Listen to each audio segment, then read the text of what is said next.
Wabarakatuh. Assalamualaikum warahmatullahi wabarakatuh.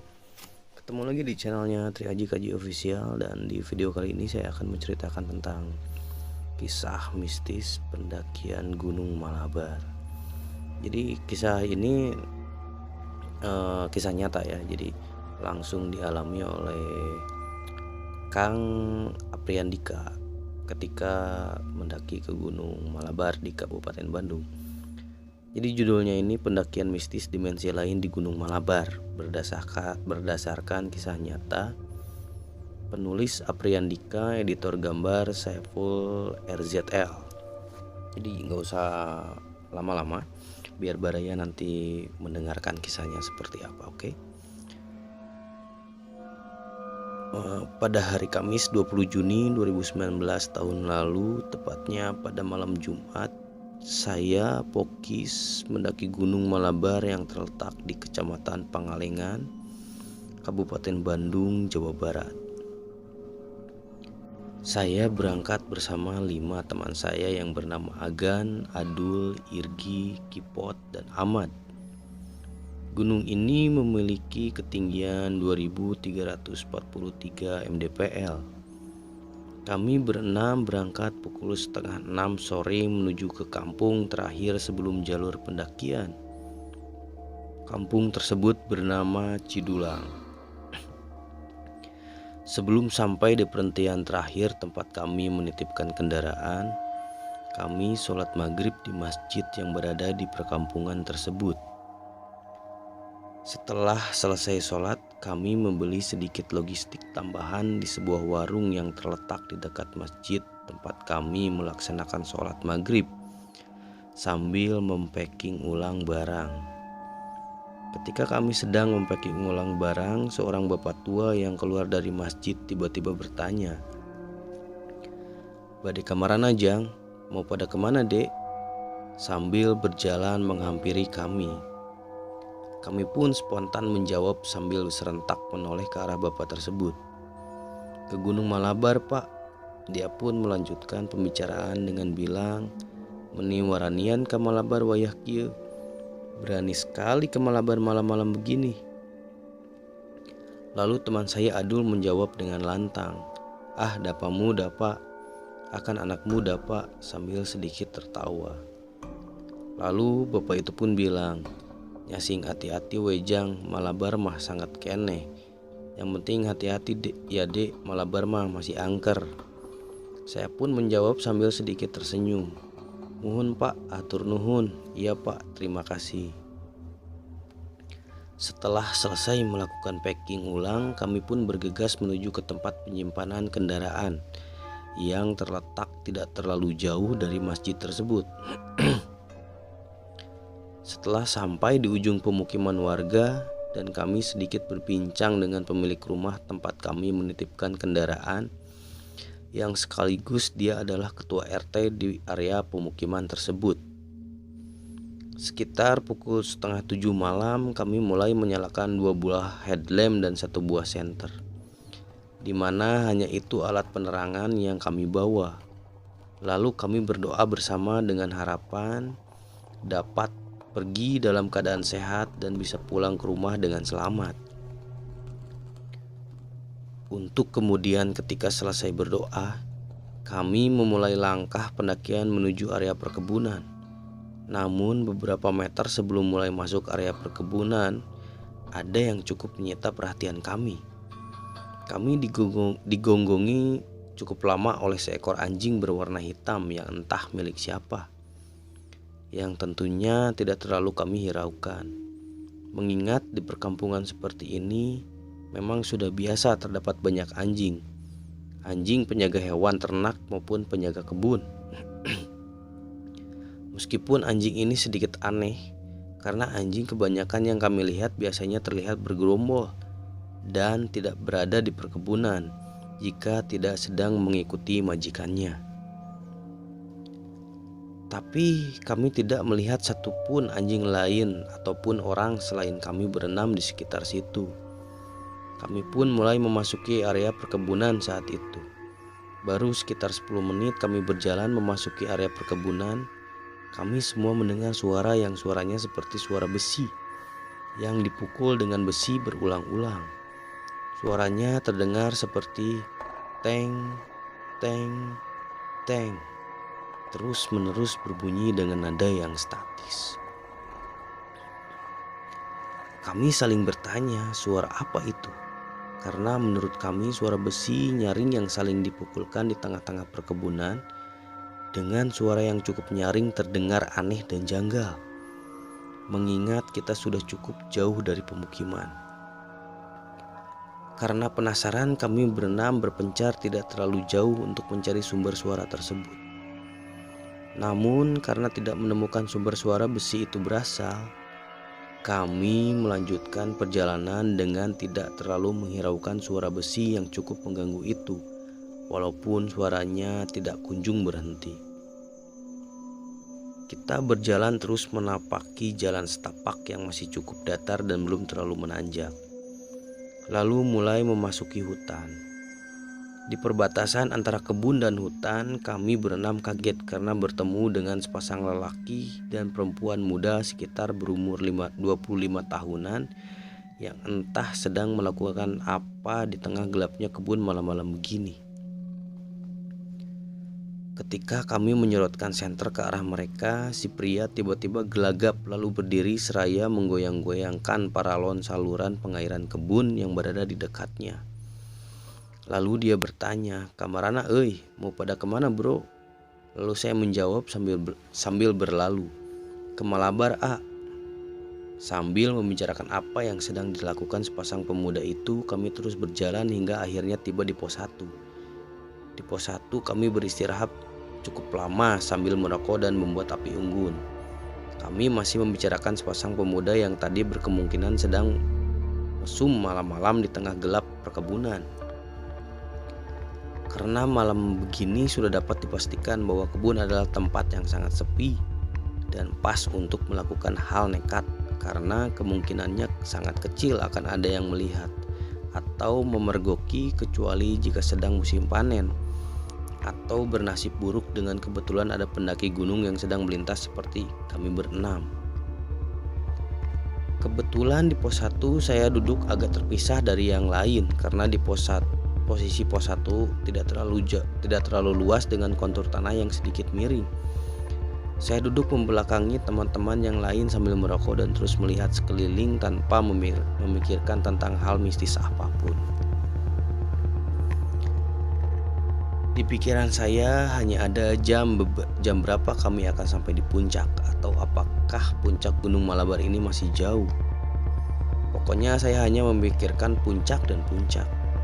Sampai tiba-tiba pandangan saya terpaku pada sebuah pohon cukup besar yang berada tepat beberapa meter di depan saya yang gelap, namun terlihat samar-samar seperti ada sosok kasar berwarna putih yang sedang berdiri di depan pohon tersebut. Saya dan pohon itu tidak terhalang apapun, hanya terpisahkan jarak oleh jalan setapak yang cukup luas. Lalu tiba-tiba Adul menepuk pundak saya dan bilang, "Ya kue ngeunah, ini kue enak," sambil menyodorkan kemasan berwarna merah yang cukup besar. Pandangan dan pikiran saya pun teralihkan dan mengambil beberapa keping kue yang Adul sodorkan tadi.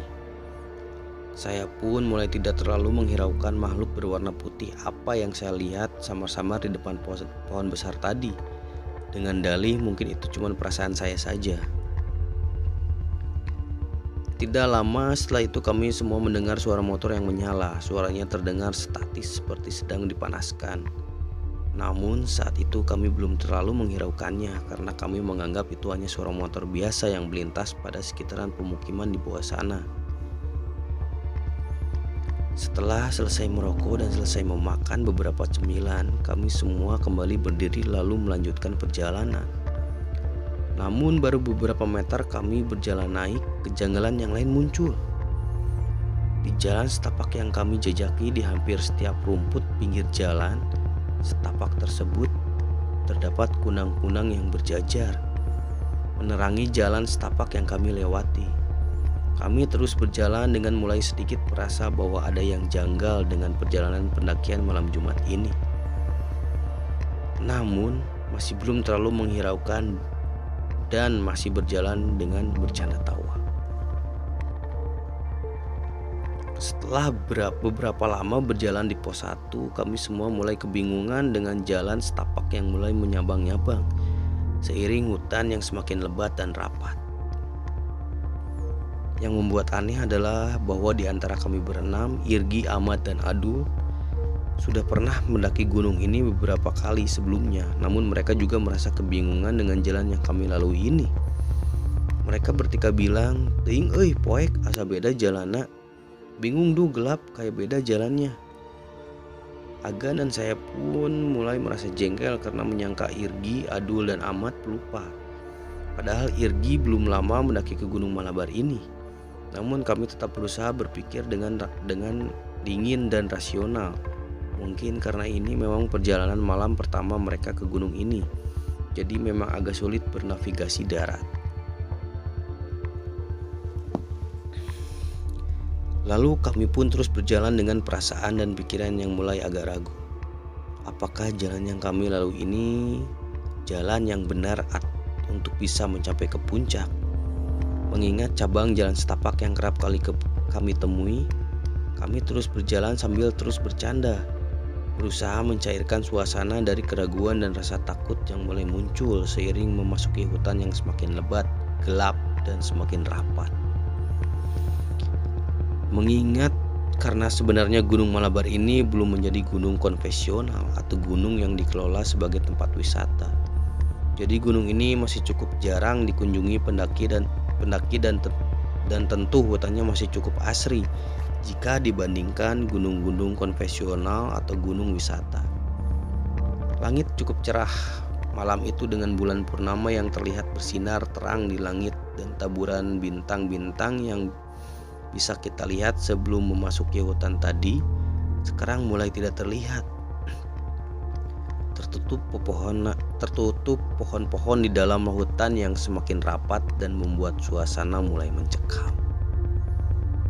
Mengingat kami masih ragu dengan jalan yang kami lalui ini, apakah memang jalan yang benar atau salah untuk bisa sampai ke puncak. Ditambah lagi suara besi yang tadi kami dengar di beberapa menit ketika awal pendakian masih terdengar jelas padahal sudah sekitar 2-3 jam kami berjalan. Suara motor statis yang kami dengar di pos 1 tadi pun masih terdengar tidak menjauh dan tidak mendekat, apalagi menghilang. Dan kunang-kunang yang sedari tadi kami lihat berjajar di setiap pinggiran jalan setapak yang kami pijak masih terlihat dengan nyala yang berwarna khas.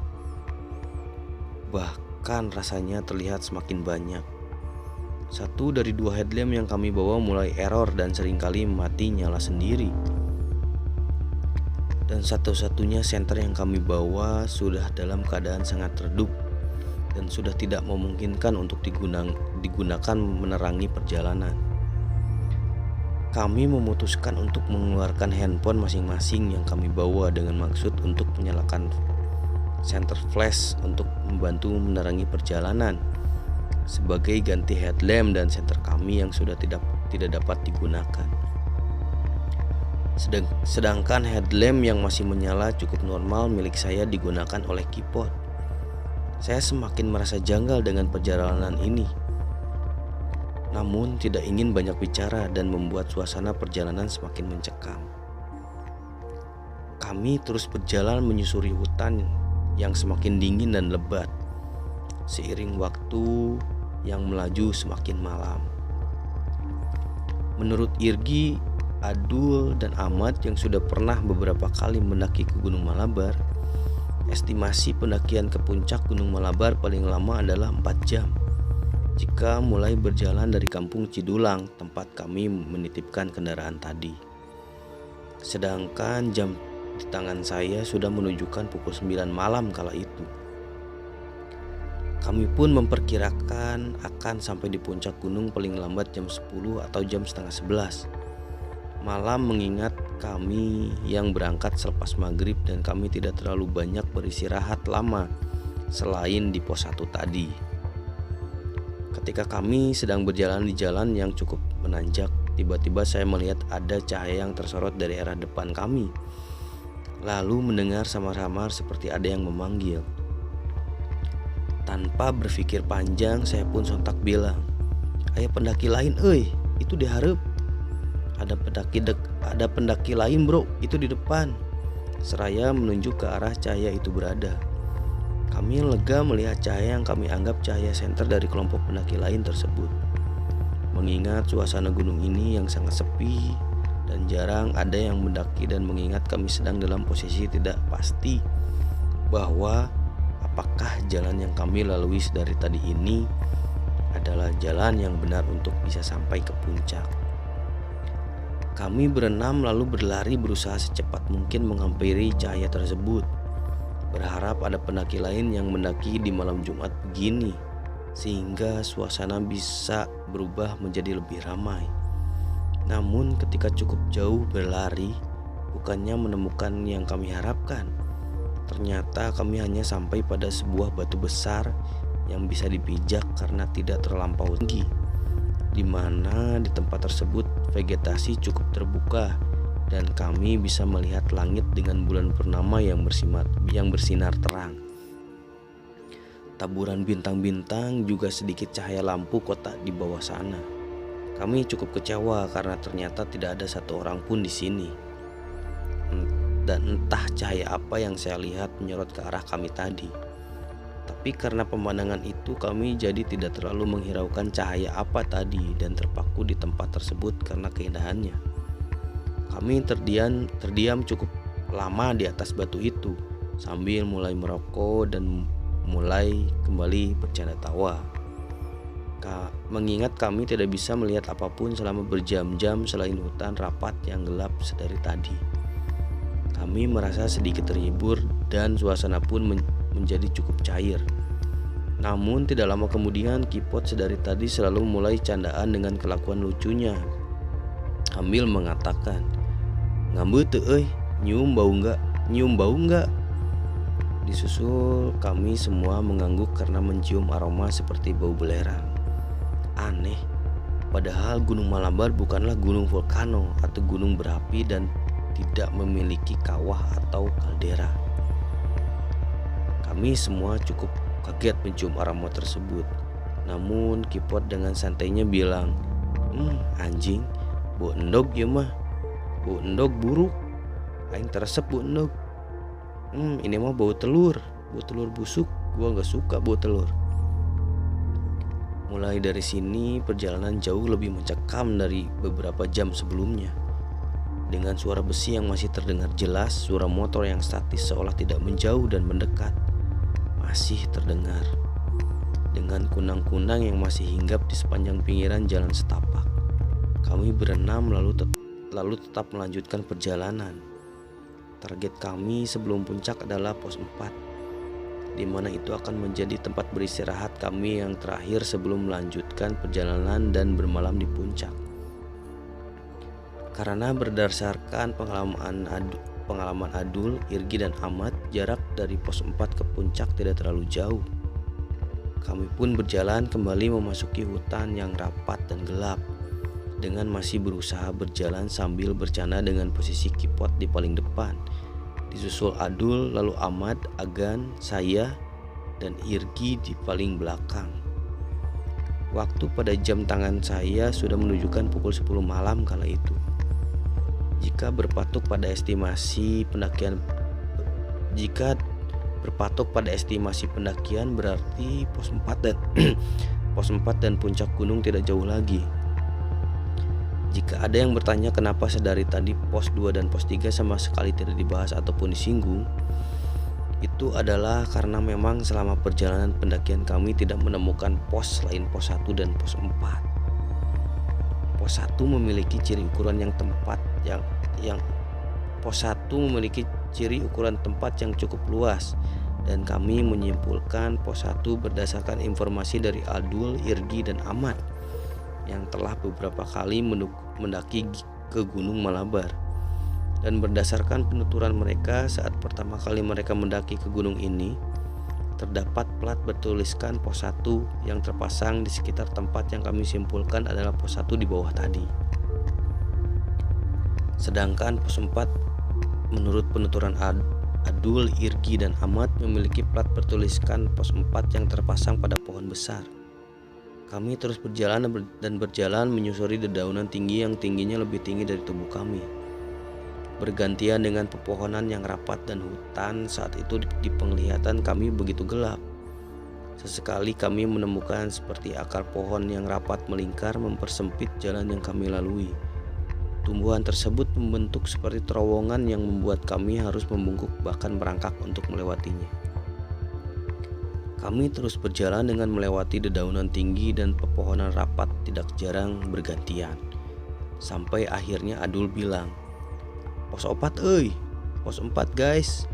Mengingat posisinya yang ada di depan bersama Kipot, kami yang berada di belakangnya berlari bersemangat menuju ke tempat Adul yang cukup berjarak di depan. Ketika sampai, kami berenam langsung terduduk dan membuka sedikit cemilan untuk mengisi perut dan mulai kembali merokok.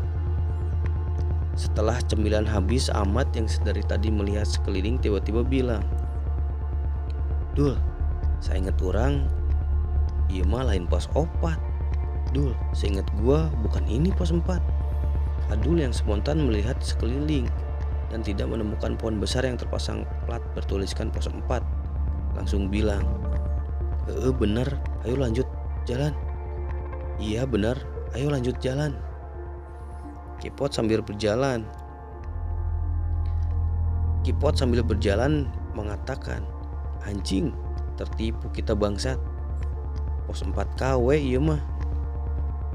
Kami yang mendengar mereka berkata demikian sontak langsung berdiri dengan agak terburu-buru.